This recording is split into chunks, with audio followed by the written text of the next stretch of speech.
In real estate, we talk a lot about interest rates because they affect everything.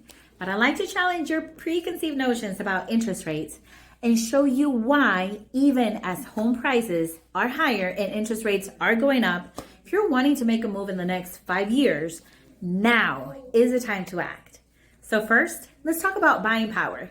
So buying power is the total amount of money that you have available each month for a mortgage payment.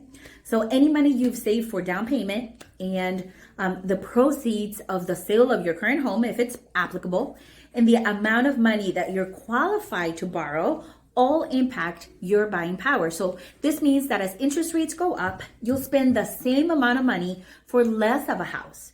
So see, when people talk about interest rates, we usually think that increased rates equals a higher monthly payment.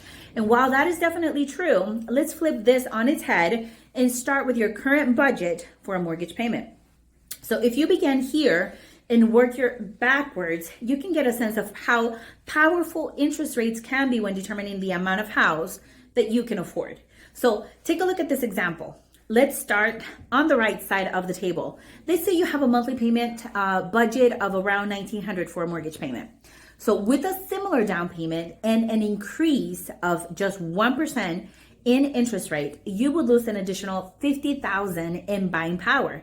And as we look at interest rates over the last 40 years, we see that even though rates are going up, they're around average for the last several decades. Yes, it is. So if you're a buyer, this means that right now you'll get more house for your budget than you likely will in the next 5 years. Plus, if you're currently renting, waiting longer to purchase does mean you are paying more to your landlord versus building equity for yourself. So finally, if you're a seller, just know that your pool of buyers is still large enough to net you great proceeds on your home.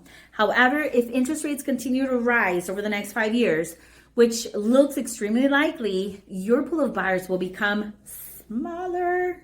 So as much as people hate to hear it, it's unlikely that home prices are going to be coming down dramatically anytime soon. So prices will most likely level off or stop rising so quickly, but we don't see a significant drop. So what is happening though is we will continue to see a rise in interest rates. So as those interest rates go up over the next few years, it does mean that buyers will simply be able to afford less house. And there will be then fewer buyers around for sellers. So want to chat further about your personal situation? Shoot me a message and let's figure out what works best for you.